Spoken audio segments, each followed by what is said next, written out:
আমি সমস্ত ভালোবাসা পায়ে ঠেলে উপেক্ষা করে দূরে চলে আসতে পারি যদি সেখানে আমার মূল্যায়ন না থাকে। আবার আমি সমস্ত বিসর্জন দিয়ে থেকেও যেতে পারি যদি কেউ রেখে দেয় সম্মানে গুরুত্বে। ভালোবাসার চাইতে সম্মানটা আমার কাছে সবসময় বড়, কিংবা একে অপরকে সম্মান করতে পারাটাই আমার কাছে সবচেয়ে সুন্দর ভালোবাসা। নত হওয়াই যায়, কিন্তু যে নত হওয়ার মানেই বোঝে না তার কাছে নত হওয়াটা হেরে যাওয়ার মতোই। যেখানে কৃতজ্ঞতা থাকে না সেখানে মাথা নত করেও শেষ পর্যন্ত থাকা যায় না। যে নীরবতার ভাষা বোঝে না, চুপ হয়ে যাওয়ার মানে কখনো খুঁজে দেখে না, তার সাথে তর্ক করেও নিজেকে প্রমাণ করা যায় না। যে সম্পর্কে বিশ্বাসের অভাব বোধ হয়, গুরুত্ব থাকে না, নিজের অস্তিত্ব খুঁজে পাওয়াই যায় না, তীব্র ভালোবাসার নিয়েও সেই সম্পর্কে একসাথে পথ চলা যায় না। কোথায় যেন থমকে যায় একটা সুন্দর সম্পর্ক, আর চার দেওয়ালের ভিতর নিবৃত্তে নিঃস্ব হয়ে যেতে থাকে আস্ত একটা মানুষ, গোটা একটা জীবন।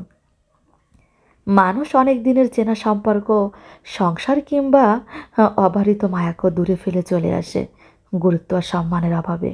অসামান্য চাহিদাও কারো জীবনেই থাকে না। মানুষ একান্ত নিজের বলতে চায় সম্মান, যত্ন, গুরুত্ব আর একটুখানি বিশুদ্ধ ভালোবাসা। অনেক পাওয়া না পাওয়ার ভিড়ে জীবনে এইটুকু পেলেও জীবন স্বপ্নের চেয়েও সুন্দরভাবে কেটে যায়। বেইমানি সবাই করতে পারে না।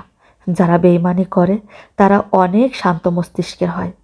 তাদের দেখলে মনে হবে সাক্ষাৎ ফেরেশতা আসমান থেকে নেমে এসেছে। তারা এমন একটা বেশ ধরে থাকবে, আপনার কাছে মনে হবে একটা মানুষ এত ভালো হয় কি করে। মানে তার মাঝে আপনি পৃথিবীর সব ভালো গুণ খুঁজে পাবেন।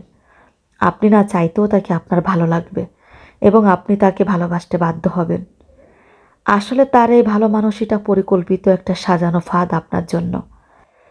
তাহাকে ভালোবাসার মতো ভুলের মধ্য দিয়ে আপনি তার ফাঁদে পা দিয়ে আটকে যাবেন।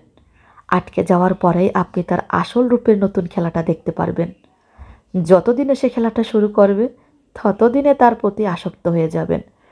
আপনার তার প্রতি তীব্র ভালোবাসার কারণে এমন খেলা শুরু করবে, আপনি হয়ে যাবেন ফুটবল আর সে হয়ে যাবে মেসি।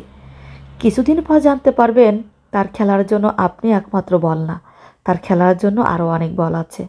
একটা পর্যায়ে তার অবহেলার বিষে আপনি নীল হয়ে যাবেন। অদৃশ্য আগুনে পুড়তে থাকবেন আপনার বুক।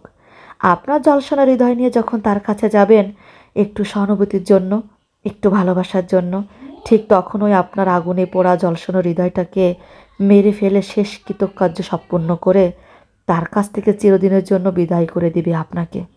একা থাকতে থাকতে বুঝতে পারবেন এই পৃথিবীতে কেউ কারো হয় না। সবাই স্বার্থের জন্য কাছে আসে, স্বার্থ ফুরালেই চলে যায়। আসসালামু আলাইকুম। কেমন আছেন সবাই?